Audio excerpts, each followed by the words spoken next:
Juan Kapitulo 6, versikulo 35. Si Jesus miingon kanila, "Ako mao ang pan nga naghatag sa kinabuhi. Ang muari kanako dili nagayod gutomon, ug ang mutuo kanako dili nagayod uhawon." Ang mga puno Pan sa kinabuhi. maglikon unta sa mong pagtuo ug gagaka kami sa pagtuman sa imong mahal nga kasuguan.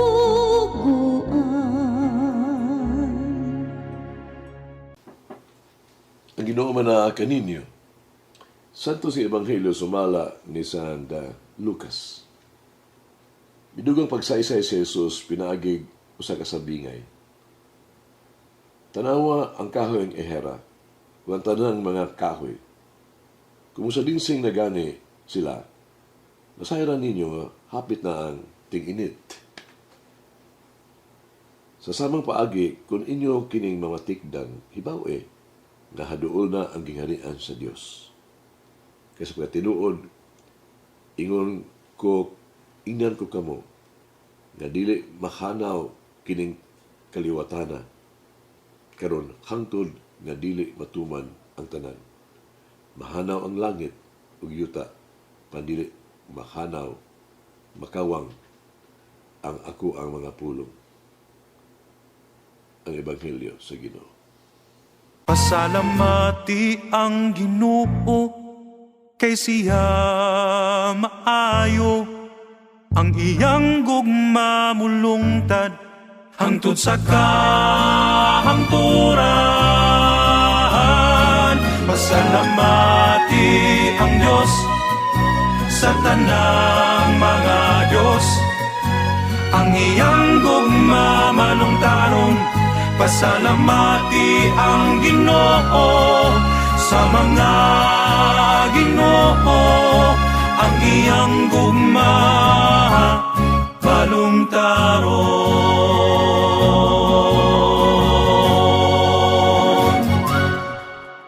Ang Ebanghelyo karong adlaw may tungod sa paglaom. Bisan daliwala sa kasakit o panglutos, ang mga sumusunod ni Jesus, kinadiligin mo hunong, kinadiligin sila kawadan o paglaom. Sa tiliwala sa mga pagsulay, ang susunod ni Jesus, kinahanglan pagbilang yung ligon sila pagtuo. Kinahanglan dili sila magduha-duha. Kinahanglan silang maningkamot o mulakutay. Kinahanglan magpadayon sila magbaling ligon.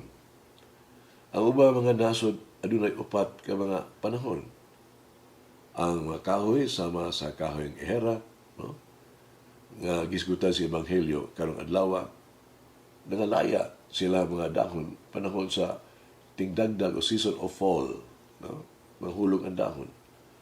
Mao kana ang season of fall, gitawag usab nga tingdagdag o nahulog lang ang dahon, nangalaya. Ang mga kahoy nga naghimong kubo, walay dahon o wala na kinabuhi, panahon sa tingtugnaw. Sa panahon sa ting pamulak, ang mga putot mugitib o mubuto nga murag ang maong kahoy, mga kahoy bibangon gikan sa halawong nga taas nga pagkatulog. Ug sa panahon sa ting-init, sila mamulak. Si Jesus nagisugyot ang tudlo usa ka leksyon gikan sa cycle of life in the seasons. Ang leksyon mao ang paglaom. Ang tipamulak ay simbolo sa paglaom. Ang kinabuhi sa mga kahoy nagsugod pag-usab sa panahon sa tingbulak ug ang ting-init ang representa sa katapusan nga panahon. Karon tingali makasinati kita og taas nga panahon sa kangit-ngit apan kinahanglan nga dili kita wad-an og paglaom. Kinahanglan nga dili kita kawad-an sa kadasig. Ang himaya sa Dios padayag pag-usab. Human sa mangit-ngit nga mga gabi, sila musubang ang adlaw. Sa panahon sa mga unos sa kinabuhi, adunay kapasilungan ug seguridad. Sa atong mangit-ngit kay magutlo si Jesus moabot ingon og atong tinuod nga kahayag. Sa atong kapoy ug lisod nga pagpanaw, si Jesus naglakaw uban kanato ug nagiya kanato sa dalan. Sa atong panginahanglan ug kasamok, si Jesus ang tubag. Siya ang ato ang kaluwasan. Sa katapusan sa atong kinabuhi, si Jesus ang ato ang padungan. Siya ang ato ang tumong. Sa katapusan sa kalibutan, si Jesus magigtagbo kanato isip atong matarong na maghuhukom, mamahon agalon. Ituluan ni Jesus ang iyang mga disipulo o usa ka pagtulunan. Pagtulunan mao ang paglaom. Si Jesus lamang ang atong paglaom nining kinabuhian. Sugilano kini ni Pablo Casal na bandugang kay cyclist ba? Champion. Bisan sa iya katigulangon na nagpadayon lagi po siya pag-practice sulod sa upat ka ngadtos 5 ka oras kada adlaw. Uban siya nga sa labutan ug talagsaon nga talento. Ibutan na siya ngano nagpadayon gihapon siya sa pag-practice sulod sa upat ug ngadto 5 ka oras kada adlaw. Si Pablo Casal diretso mitubag kitungod kay sa akong una nag-uswag pa ako. I need to improve. Angkit kinabuhi.